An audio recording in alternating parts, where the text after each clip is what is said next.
거의 모든 질환에서 비타민 D의 결핍이 직간접적으로 관여되어 있다. 이런 논문들이 무수하게 많습니다.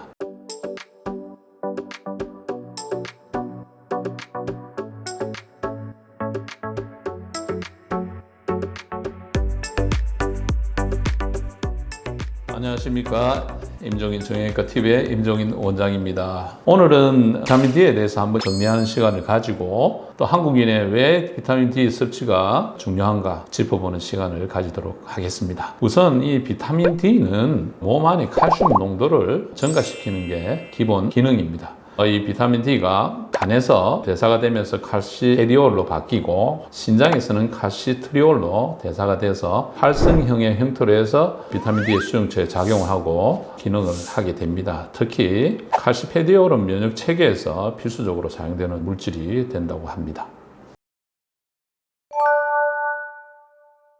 그래서 이 비타민 D 결핍과 관련된 질환들에 대한 연구가 엄청나게 많습니다. 전 세계적으로 해서 엄청난 논문들이 나와 있고 비타민 D와 특정 질환에 대한 연관성에 대한 연구들이 굉장히 많이 되어 있거든요. 그래서 거의 모든 질환에서 비타민 D의 결핍이 직간접적으로 관여되어 있다. 이런 논문들이 무수하게 많습니다. 몇 가지만 제가 말씀을 드리면 비타민 D가 암이나 심장 질환들을 예방할 수 있다. 그리고 박테리아, 바이러스를 공격하고 대체하는 그런 면역 체계를 강화시켜준다. 비타민 D가 고혈압이든지 심장마비, 뇌졸중을 줄여준다. 그런 통계학적인 연관성이 있다는 증명이 되어 있습니다. 그 다음에 자가 면역 질환에서 면역 조절에 굉장히 중요한 비타민 D의 역할이 있기 때문에 자가 면역 질환의 조절에도 이게 중요하다. 그 다음에 이제 독감 등 외부로부터 감염도 면역 체계를 강화시킴으로써 빨리 낫게 한다든지 조절할 수 있는 비타민 D의 역할도 있습니다. 그 외에 이제 비타민 D가 DNA라는 것은 노화, 조직의 재생에 중요한 것이죠. 그런 DNA를 복구하고 신진대사를 활발히 시키는 데도 관여한다. 이런 논문 발표가 계속 이어서 나오고 있습니다.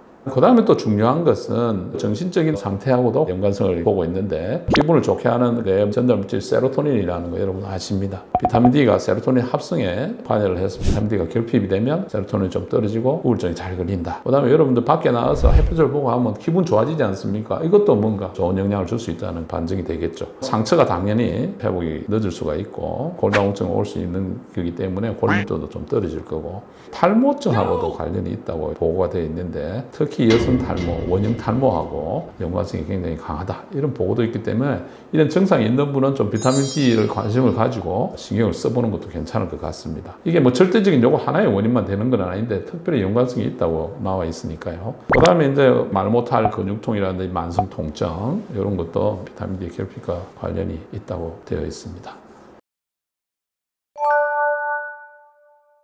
비타민 D의 종류는 서브타입을 7가지, 지금까지 발견된 게 7가지가 있습니다. 그런데 그 중에서 D2, D3가 가장 우리 몸 안에서 활성화된 형태로 쓰이는 형태가 되겠습니다. 비타민 D2는 에르고칼시페롤이라고 부르기도 하고 D3는 콜레칼시페롤이라고 합니다. D2는 보통 식물과 무척추 동물에서 합성이 많이 되고 D3는 척추 동물에서 합성이 되는 것이라고 되어 있습니다. 그 중에서 D3가 효과가 2배 정도 크고 반감기도 1.5배 정도로 깁니다. 그래서 D3의 형태가 우리 몸에 더 유익한 것으로 이렇게 생각을 하시면 되겠습니다. 그래서 이 D3는 자외선을 받음으로 해서 피부에서 합성되고 활성화되는 형태가 되겠습니다. 당연히 식품으로도 섭취할 수가 있습니다.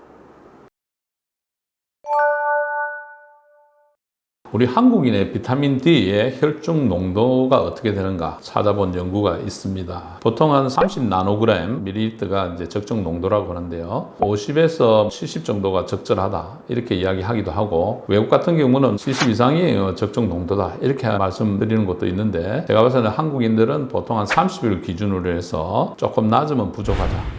15 이하로 가면 결핍이다. 이렇게 보는 게 적절하다고 저는 생각을 합니다. 그래서 우리가 최근에 이제 검사를 해보니까 전체 한국인 평균은 16.1 나노그램입니다. 30을 기준으로 해도 한 반밖에 되지가 않죠. 여자가 한 95.9%, 남자가 91.3%에서 결핍을 보입니다. 그러니까 90% 이상에서 비타민 D의 결핍으로 나온다고 보시면 됩니다. 심지어 이제 밖에서 햇빛을 많이 쬐는 분들도 충분히 햇빛을 보는데도 결핍되어 있더라. 그래서 대체적으로 봐서는 한국인들은 비타민 D가 결핍된 상태다.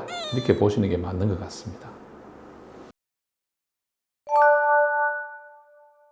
한 65세 이상의 연세 드신 분들이 당연히 결핍될 가능성이 많죠. 왜냐하면 비타민 D의 이제 합성 능력이 좀 떨어집니다. 연세가 들면. 그 다음에 활동력이 좀 떨어질 거고 실내 생활이 젊은 분들보다 많겠죠. 그래서 당연히 나이 많으신 분들의 결핍 가능성이 큽니다. 그 다음에 중요한 것은 사는 위치인데요. 적도하고 멀리 떨어진 북반구, 햇빛이 좀 부족한 곳이죠. 예를 들면 북유럽 쪽. 우리나라도 조금 위도가 높으니까 우리나라도 좀 해당된다고 볼 수 있습니다. 그 다음에 어두운 피부를 가진 분들. 백인보다는 자외선을 받았을 때 피부에서 합성되는 능력이 떨어지고 어떤 보고에 의하면 흑인은 한 10배 정도 햇빛을 더 쬐야 같은 양의 비타민 D를 만들어낼 수가 있다는 보고가 있습니다. 그 다음에 이제 요즘 피부 관리를 위해서 자외선 차단제를 필수적으로 또 쓰라는 그런 권유를 많이 하지 않습니까? 많이 또 바르고 우리나라 특히 또 피부 관심 많습니다. 자외선이라는 것은 두 가지 양면이 있는데 자외선이 아까 비타민 D가 합성에 되는 필수적인 요소가 되지만 또 반면을 안 좋은 점을 보면 자외선은 피부암의 1급 발암 물질입니다. 그렇게 정의가 되어 있고 피부의 주름이라든지 노화의 원인도 되고 그다음에 뭐 눈에 나쁜 영향을 주죠. 백내장 같은 것도 증가될 수 있고 좋지 않은 그런 영향도 당연히 존재를 합니다. 자, 비타민 D의 결핍증의 치료를 어떻게 해야 될 것인가? 보충제를 보면 IU라는 단위로 나오는데 과하면 문제가 될 수 있습니다. 비타민 D의 과량 섭취로 인해서 올 수 있는 증상은 한국인의 우리가 먹는 그 음식, 자연적인 식품만으로서는 충분히 보충이 힘들다.